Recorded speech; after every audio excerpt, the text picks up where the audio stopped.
Chers concitoyens, je vous souhaite du fond du cœur une bonne et heureuse année 2007 pour vos projets, vos espoirs et aussi beaucoup de bonheur avec vos proches, mais aussi la capacité à surmonter les épreuves de la vie et à repartir du bon pied. 2007 est une année exceptionnelle car nous allons choisir dans quelques mois dans quelle France nous voulons vivre ensemble et avec quelles valeurs nous voulons porter un nouvel élan. Beaucoup de Français, même si leur choix n'est pas encore arrêté, entendent bien prendre leur part dans cette décision majeure.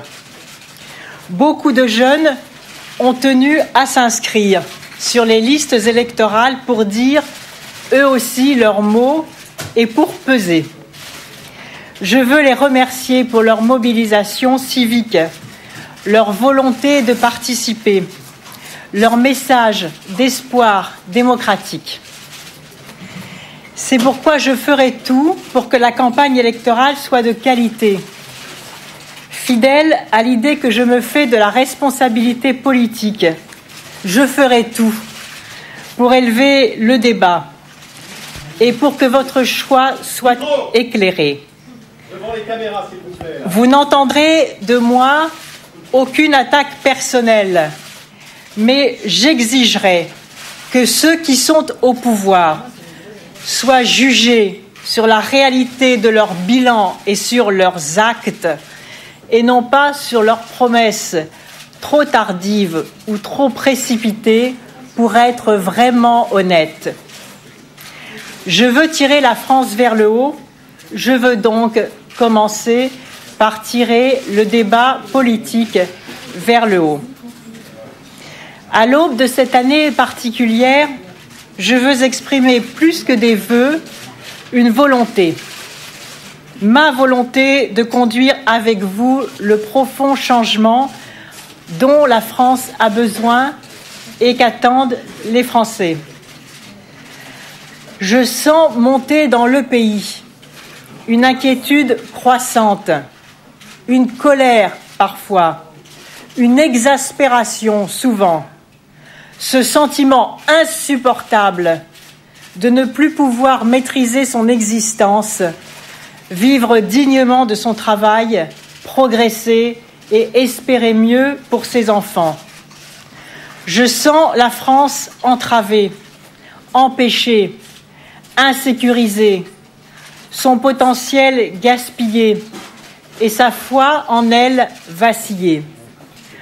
Pourtant, aucune fatalité ne condamne un pays comme le nôtre à cette peur du lendemain qui étreint aujourd'hui ceux qui n'ont pas d'emploi et même ceux qui en ont un et qui ont peur de le perdre. Cette peur est destructrice, elle fait douter de soi, elle empêche de se lancer et de se tourner vers les autres. Alors je veux avec vous une France qui sorte de la crainte et du repli pour aller vers les autres et bâtir son avenir. Une campagne présidentielle est un moment unique et précieux pour modifier l'image d'un pays, lui redonner de l'énergie, pour retrouver les bases qui nous font tenir et avancer ensemble. Alors oui, en cette nouvelle année 2007, ce ne sont pas seulement des souhaits que je formule pour la France, mais ce que je crois et ce que je veux pour elle et ce que nous pouvons pour elle tous ensemble. J'aurai l'occasion au cours des semaines qui viennent de vous expliquer les propositions que j'ai déjà faites ou que je ferai avant le premier tour de l'élection présidentielle. Aujourd'hui, je veux affirmer devant vous, en ce début d'année, les urgences auxquelles il faut s'attaquer avec l'autorité que détient la puissance publique et qui doit toujours agir au nom du peuple français. Je vais donc vous dire les combats qui seraient les miens au cours de ma présidence si ce moment arrive. À la base, il faut que les institutions se remettent d'aplomb et fonctionnent bien, et alors tout ira mieux. Et mon premier combat sera pour les familles, car tout commence par les familles. Si elles fonctionnent bien et assument leurs devoirs d'affection, d'éducation et de surveillance, alors les enfants démarrent dans la vie avec de bonnes conditions. Et le logement est la condition première d'une vie de famille sécurisée. Les inégalités criantes dans ce domaine doivent se réduire pour assurer à toutes les familles une sécurité et logement tout au long de la vie, pas seulement aux sans domicile fixe, pour lesquels des solutions d'urgence doivent être trouvées, et en particulier l'obligation dans chaque ville de créer une place d'hébergement d'urgence pour 1000 habitants, et l'accompagnement humain pour permettre à ceux qui ont basculé, travailleurs pauvres, femmes seules, jeunes à la dérive, de se raccrocher à une utilité sociale. Je rends hommage au travail des associations qui réinsèrent dans l'activité et dans l'emploi. Mais l'urgence médiatique ne doit pas faire oublier le problème de fond de la crise du logement qui frappe celles et ceux qui travaillent et qui font des efforts pour payer leur loyer. Je propose 4 mesures concrètes, bien connues de celles et ceux qui se battent sur ce problème. D'abord, la construction des 120 000 logements sociaux dont on a besoin et qui, faute d'obéissance à la loi par certaines communes, ne sont pas construits. L'État se substituera à la carence de ceux qui s'enferment dans l'égoïsme territorial en y lançant lui-même les programmes de logement nécessaires. 2 Français sur 3 réunissent aujourd'hui les conditions de revenus pour accéder à un logement social à loyer modéré et pensent que leurs enfants, lorsqu'ils se lanceront dans la vie, en auront impérativement besoin. C'est donc à la puissance publique de jouer son rôle pour que le droit opposable au logement ne soit pas une promesse électorale ou que l'amélioration de la situation des plus démunis ne produise pas l'aggravation de la situation de ceux qui payent leur loyer. Deuxièmement, la création d'un service public de la caution permettra d'assurer les impayés de loyer et d'éviter les expulsions. Troisièmement, il faudra faire la mise en location des nombreux logements vacants spéculatifs. Pour cela, seront surtaxés les logements inoccupés depuis plus de 2 ans et sera donnée aux communes la possibilité de procéder à des acquisitions-réquisitions. Troisièmement, l'accès à la propriété sera favorisé et encouragé par l'extension des prêts gratuits. Les Français aspirent légitimement à la propriété de leur logement. Je l'ai dit, c'est une sécurité pour les familles. Je veux que ce soit possible et que notamment ceux qui ont fait l'effort dans le logement social de payer leur loyer pendant 15 ans puissent accéder à la propriété dans des conditions dont nous discuterons avec les organismes concernés. Enfin, avec les régions, l'État aidera à la mise en place d'un programme massif de logement pour les étudiants et pour les jeunes travailleurs. Et d'ailleurs, mon deuxième combat est pour l'éducation et pour les jeunes. Car la deuxième institution qui doit bien fonctionner après la famille, c'est l'éducation. Et c'est là que se situe la nouvelle donne avec les jeunes. Tout enfant doit pouvoir, avant l'âge de 3 ans, être accueilli pour permettre la conciliation entre la vie familiale et la vie professionnelle. C'est le service public de la petite enfance. Tout enfant au-delà de 3 ans doit pouvoir accéder à l'école maternelle et tout élève pourra bénéficier d'un accompagnement scolaire gratuit.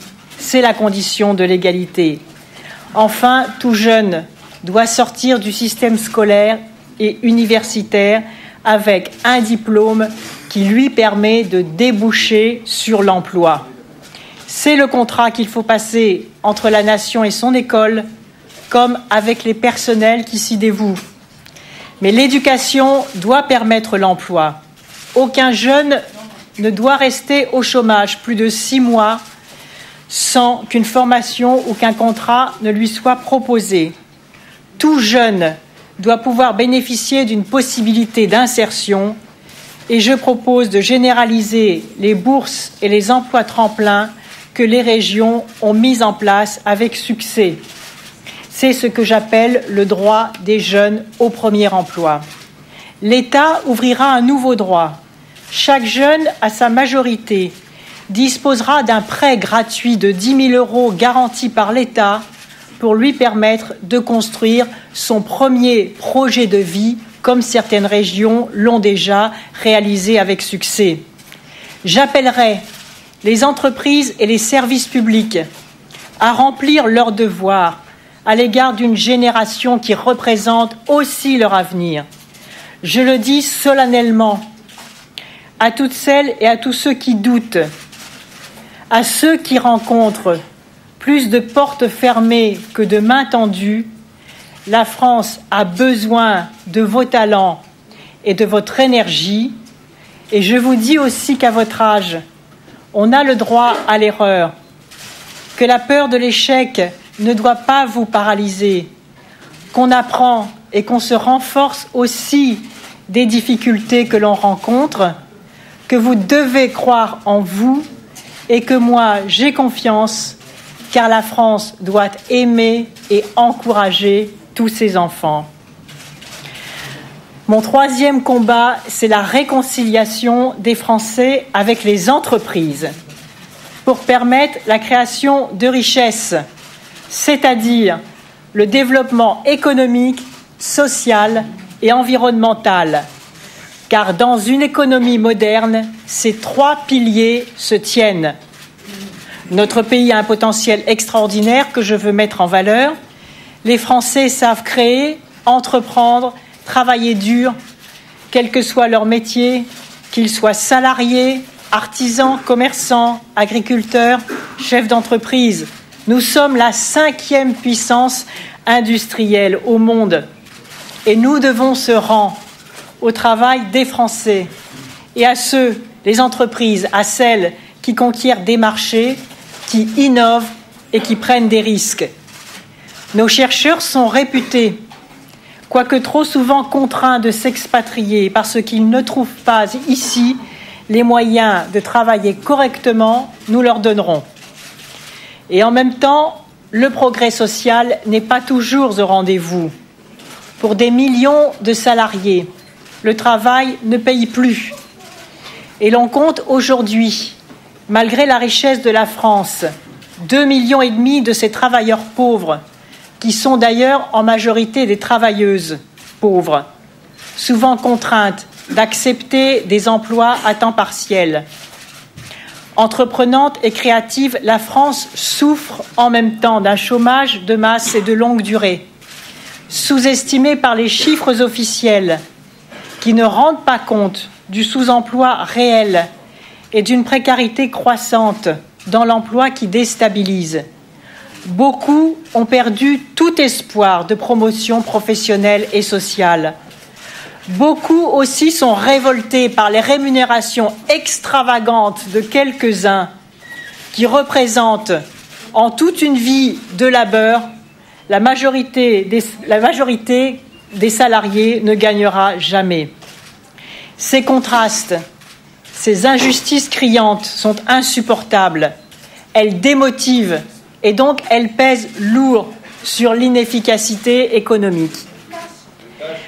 Notre pays souffre en même temps de trop de rigidité et de trop d'insécurité qui l'empêcheraient de saisir toutes ses chances.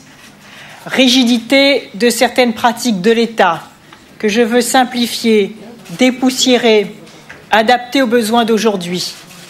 Rigidité de l'idéologie d'un certain patronat qui fait de la précarité, du blocage des salaires, du chantage aux délocalisations et de l'allègement systématique des cotisations la recette d'une compétitivité qui tient en réalité à bien d'autres facteurs. Il n'y a pas de fatalité à ces désordres. Nous avons la capacité à mobiliser les compétences, à motiver les salariés, à investir dans le capital humain, à créer un dialogue social qui reste en France très archaïque. Rigidité d'une culture du conflit plutôt que du dialogue, faute, entre autres, d'un syndicalisme de masse et respecté que j'appelle à construire, et du bon fonctionnement des services publics qui contribuent à l'efficacité de la France, je l'expliquerai à nos amis européens. Je veux une France mobilisée, aux côtés de ceux qui prennent le risque d'entreprendre. Une France qui conjugue le volontarisme industriel, la justice sociale et l'efficacité écologique. Une France qui donne aux entreprises qui affrontent la concurrence mondiale l'agilité et la réactivité dont elles ont besoin et qui assure aux salariés la sécurisation des parcours professionnels. Ceci facilitera, comme je l'ai vu en Europe du Nord, une mobilité sans drame parce que bien anticipée et efficacement accompagnée, avec toujours le souci de la dignité des salariés. Et pour encourager le passage du RMI au travail, je donnerai raison à ceux qui demandent la création d'un revenu de solidarité active qui regroupera toutes les prestations en un mécanisme unique et durable qui garantira que, quel que soit son salaire, nul ne travaille à perte. C'est la lutte contre la vie chère et la précarité qui seront donc les premiers vecteurs de la valeur travail et de la lutte contre la pauvreté. Je veux faire enfin de la France, dans ce troisième pilier de l'efficacité économique, le pays de l'excellence environnementale. Cela fait partie de la croissance durable. Alors qu'aujourd'hui, nous prenons du retard dans la préparation de l'après-pétrole et que nous ne tenons pas nos engagements internationaux. L'année 2007 est une année charnière. À la fin du mois de janvier, le groupe intergouvernemental d'experts sur l'évolution du climat rendra son rapport, dont je sais qu'il est très alarmant en ce qui concerne le réchauffement de la planète. Je veux que toutes les politiques publiques prennent en compte l'impératif écologique. Le changement climatique va structurer l'évolution de la société dans les années qui viennent. Il est de la responsabilité de chacun, citoyen, élu, entreprise, collectivité locale, de se mobiliser face à cette urgence. Je veux faire de cette menace une chance de progrès, d'innovation, de transformation de nos pratiques de production et de consommation. Je veux que la France et l'Europe donnent l'exemple en assurant la protection et le bien-être des générations futures, mais aussi en tirant parti, ici et maintenant, du potentiel d'activité et d'emploi dont l'environnement, nouvelles frontières économiques et sociales est porteur. C'est aussi un formidable défi et une chance pour nos campagnes, pour nos agriculteurs, appelés à produire mieux et pour une alimentation de qualité, un travail pour lequel ils doivent recevoir leur juste rémunération pour maintenir vivantes les diversités de nos identités régionales. La réforme courageuse des aides à l'agriculture devra être en cohérence avec ces objectifs. Mais pour réaliser tout cela et le réussir, la France a besoin d'une Europe qui marche. Et c'est mon quatrième combat, Je veux une France qui revienne à la table d'une Europe qui protège et qui prépare l'avenir. Plus ils doutent de leurs gouvernants, plus les Français doutent de l'Europe. Je veux une Europe qui protège des désordres, d'une mondialisation où le marché seul dicte sa loi, une Europe qui prépare l'avenir en investissant dans la recherche et dans l'énergie. Remettre la France d'aplomb, c'est aussi faire vivre cette Europe par la preuve qui regagnera la confiance de nos concitoyens. Nous en avons besoin dans un monde incertain où nous affronterons mieux ensemble les risques nouveaux qui se jouent des frontières et où l'émergence de nouvelles puissances ébranle les anciens rapports de force. Dès aujourd'hui, nous devons préparer la présidence française de 2008. Je rencontre tout à l'heure, à l'initiative du gouvernement allemand, tous les ambassadeurs des pays membres. Je vais leur dire comment la France peut revenir à la table de l'Europe en respectant le vote des Français et pourquoi l'Europe peut compter sur la France pour avancer dans la bonne direction. Je veux une Europe qui pèse et fasse entendre sa voix, une Europe mobilisée pour l'emploi, pour les droits sociaux et environnementaux, une Europe concrète qui marche au bénéfice de tous. C'est pourquoi, quand viendra le moment de la présidence française, je veux réussir la réforme des institutions européennes pour que nous ayons les outils d'un fonctionnement plus démocratique et plus efficace. Oui, mes chers compatriotes, il y a aujourd'hui urgence. Pendant 4 mois, d'ici le premier tour de l'élection présidentielle, vous allez réfléchir, écouter, observer, pour savoir celui ou celle qui est le mieux placé pour répondre à ces urgences et pour mener ces combats. Si la France va mal, ce n'est pas parce qu'elle manque d'atouts, c'est parce que ses gouvernants les gaspillent et n'ont pas pris les décisions qui préparent l'avenir.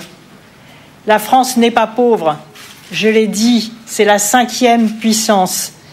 Elle a des valeurs fortes, celles de la République, de la sécurité sociale, des droits humains, qui sont enviés partout dans le monde.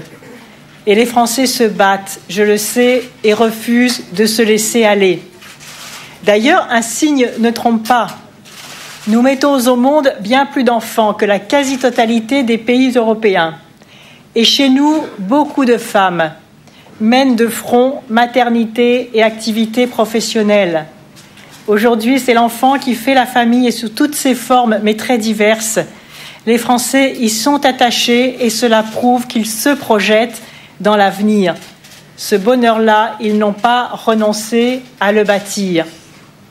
Mais ils doutent de la capacité de ceux qui les gouvernent à organiser efficacement une société accueillante à tous les siens, une société qui garantisse les conditions collectives sans lesquelles la liberté et la responsabilité personnelle restent le privilège de quelques-uns alors qu'ils doivent devenir le droit de tous. Cette société, j'y crois, et je sais la France capable de la réaliser. Je veux que la nation se ressaisisse. Je veux que l'État soit un messager d'espoir et l'instrument efficace du redressement de la France. Je veux que nous osions tenter ce qui ne l'a jamais été et que l'action publique se soumette à une obligation de résultat par un exercice du pouvoir simple, direct et authentique. Je ne veux pas seulement donner à la France de nouvelles chances, je veux lui donner toutes ses chances. Et je sais que c'est possible. Je ne veux pas seulement vous donner des raisons d'y croire, je veux réussir avec vous ce changement. C'est pour cela que chacun se mettra en mouvement avec envie, là où il est, en donnant le meilleur de lui-même. Chaque année marque une nouvelle étape de nos vies et de celle de notre pays. Comme je l'ai dit, celle-ci revêt une importance particulière sur le plan institutionnel. Il s'agit donc du grand rendez-vous de la France avec elle-même, celui de l'heure de ses bilans et de ses projets. Et à la frontière de ces 2 années, nous pouvons nous poser la question du philosophe Emmanuel Lévinas. Quelle heure est-il dans le temps ? Le temps n'est pas aux certitudes. Trop d'aléas, trop d'inconnus rendent l'avenir difficile à entrevoir. La mondialisation, les bouleversements économiques, le réchauffement climatique, les foyers de guerre et de terrorisme rendent les prévisions hasardeuses ou péremptoires. J'ai été désignée par les militants du Parti socialiste, soutenue par d'autres formations de gauche, pour défendre un projet lors de cette rencontre avec vous. Ce projet, il vous devra.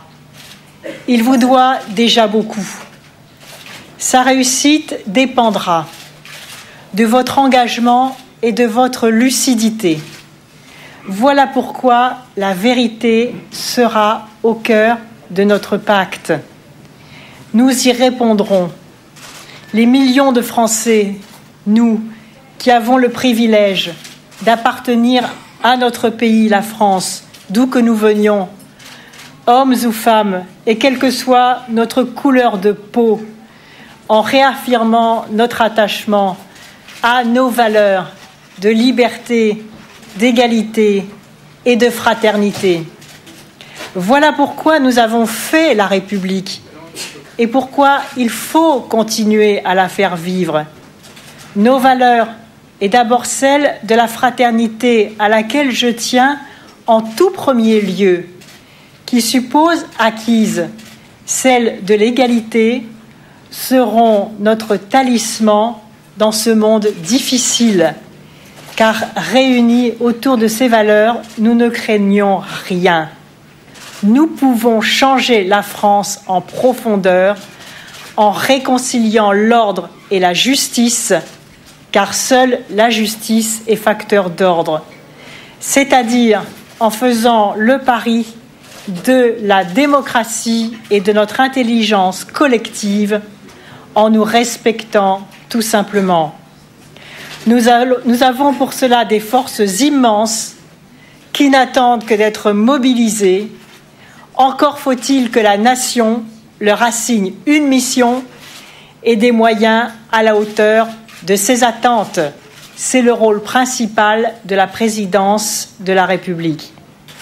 Nos interlocuteurs étrangers que je rencontre, et pas seulement les Européens, me disent beaucoup attendre de la France, car nous avons une responsabilité particulière léguée par l'histoire, celle d'être et de redevenir la patrie des droits humains. Chers concitoyens, chers Français, je vous adresse tous mes vœux de bonheur pour 2007, à vous et bien évidemment aussi à la France que nous faisons vivre. Je vous remercie.